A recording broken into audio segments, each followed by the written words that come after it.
بسم الله الرحمن الرحيم. مساء الخير عليكم. كلمتين عن ماشي. طبعا عندي 3 مواضيع كده عايز اتكلم فيهم. اول موضوع بالنسبه لجماهير نادي الزمالك واللي عملوه امبارح في مباراه سيراميكا.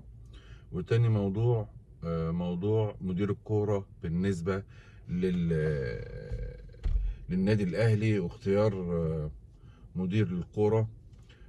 تالت موضوع اعلام متناوله لاخبار النادي الاهلي. طبعا بالنسبه لجماهير نادي الزمالك امبارح في ماتش سيراميكا، طبعا المباراة كانت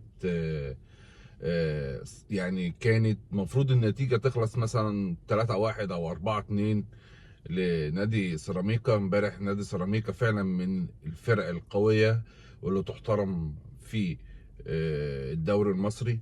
وبالنسبة لجماهير بقى نادي الزمالك، سباب سباب سباب لمدة 90 دقيقة في المباراة.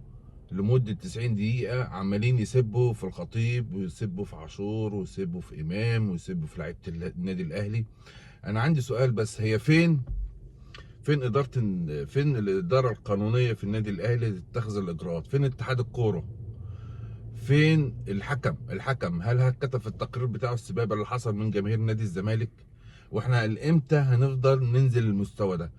انتوا كجماهير، او هتكلم على بعض الجماهير نادي الزمالك، مش مقتنعه ان النادي الاهلي هو زعيم افريقيا وزعيم الشرق الاوسط، وهو هو النادي رقم 1 على افريقيا وفي مصر. بالنسبه للنادي الاهلي ان هو رقم 1 في مصر، هو رقم 1 وبعديه ب2 و3 و4 و5 و6 يجي الزمالك.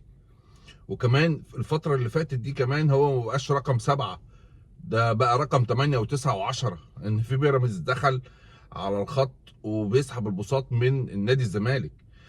مشكله جماهير نادي الزمالك ومشكله اداره نادي الزمالك العقليه واحده. هم حاطين النادي الاهلي تارجت بالنسبه لهم.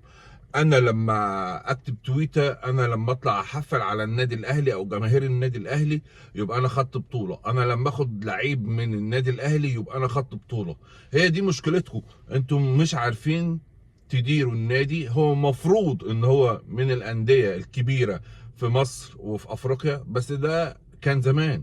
دلوقتي احنا وصلنا لمرحله ان مفيش غير النادي الاهلي في مصر، وبعديه يجي بيراميدز، وبعديه يجي نادي الزمالك. ودي الحقيقه المره اللي انتم مش قادرين تقتنعوا بيها، لدرجه ان انتم دخلتوا في هرتله ودخلتوا في تهييس. وعلى طول على طول الخط انتم حاطين النادي الاهلي وجماهير النادي الاهلي في دماغكم. يعني النادي الاهلي بيلعب في العالميه، بيلعب في بطولات عالميه، بياخد بطولات قاريه، بتقارن بتاني نادي بعد نادي ريال مدريد في عدد البطولات القاريه. وانتوا بتلعبوا في الدوري، ويا عيني بتلعبوا في الدوري ونفسكم تاخدوا الدوري او تطلعوا تاني دوري. وواحد زي ميدو طالع امبارح يتكلم يقول لك احنا المفروض نختار من الدوري 3 فرق. انت بتأمن مكان للزمالك عشان تلعب في دوري ابطال؟ يعني الكاف المفروض يختار 3 فرق من الدوري عشان خاطر يلعبوا في دوري ابطال. انتوا بتحلموا. انتوا هتفضلوا طول عمركم كومبارس كومبارس كومبارس كومبارس. النادي الاهلي ملوش منافس. انتوا بقى رضيتوا ما رضيتوش، احنا هنفضل نحط عليكم كده على طول. هنفضل نحط على الزمالك وجماهير الزمالك، بعض جماهير الزمالك عشان في زملكاويه محترمين، صحابنا واهلنا وجيراننا والكلام ده كله. بس 75% من جمهور الزمالك عقليه واحده، عقليه ان انا مش شايف غير النادي الاهلي. انا النادي الاهلي ده بالنسبه لي عدوي، مش منافس ليا. وانا ما بعتبركش منافس، لان مفيش منافسه.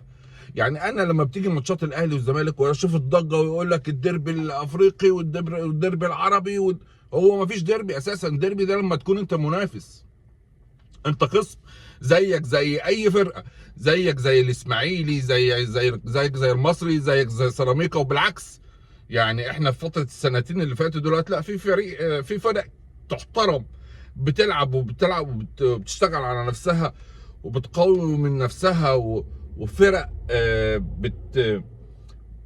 بتجتهد.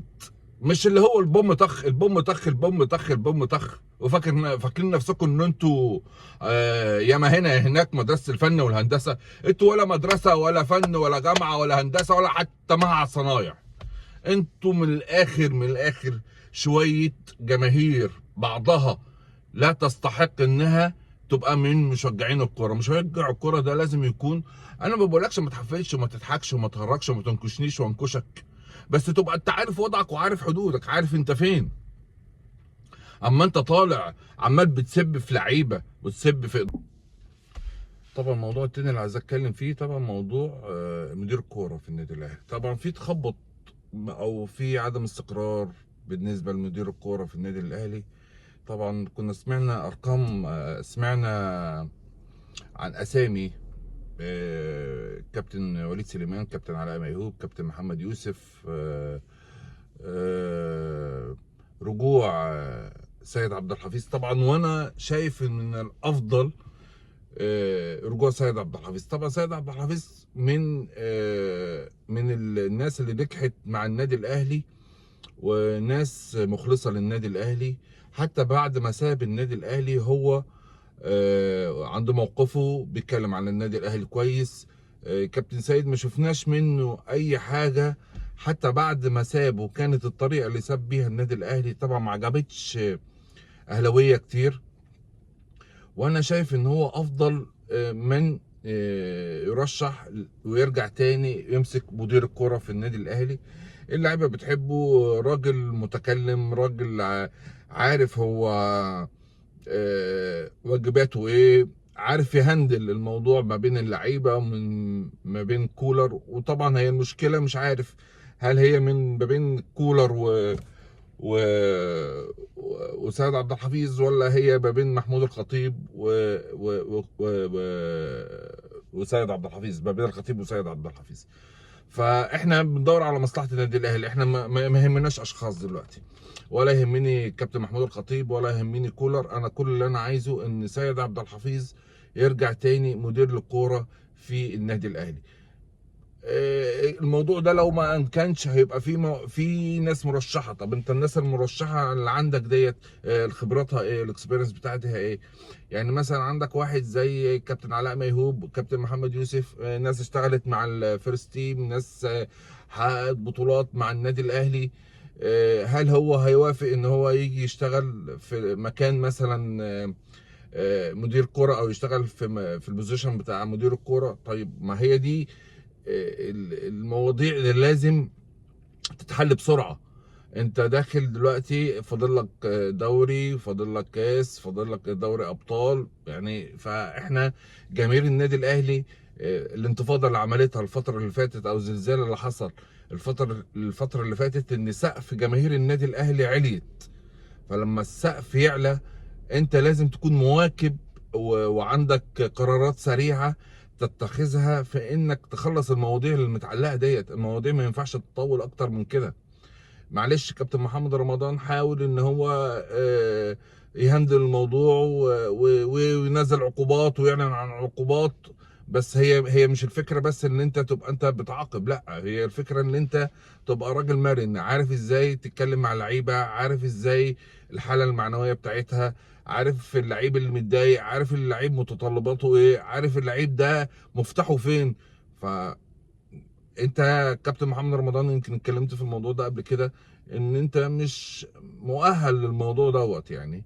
فيا ريت يا ريت اداره النادي الاهلي تفكر في موضوع سيد عبد الحفيظ. احنا دلوقتي مش هنشخصن المواضيع، احنا دلوقتي بنفكر في ان كابتن سيد عبد الحفيظ ناجح في مكانه. طب ليه انا اغير؟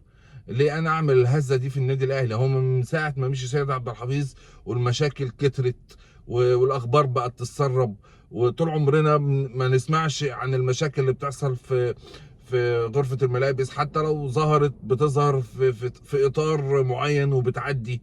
لا، دلوقتي المواضيع بتكبر، وعشان ما فيش حد بيرد ولا حد بيصد للنادي الاهلي زي كابتن سيد عبد الحفيظ، طلعت ناس اللي انا مسميهم اعلام المرتزقه. يمكن انا عملت فيديو عليه الصبح، اللي هم بينتهزوا الفرصه دلوقتي، عارفين ان مفيش حد هيرد عليهم، بس واحد زي ابراهيم عبد الجواد، واحد زي خالد الغندور طالعين وبيقطعوا في النادي الاهلي وبيقطعوا في مبادئ النادي الاهلي. واللي اسمه حاجه خليل دوت برضو طالع يتكلم، واحنا عارفين ان هي تصفيه حسابات.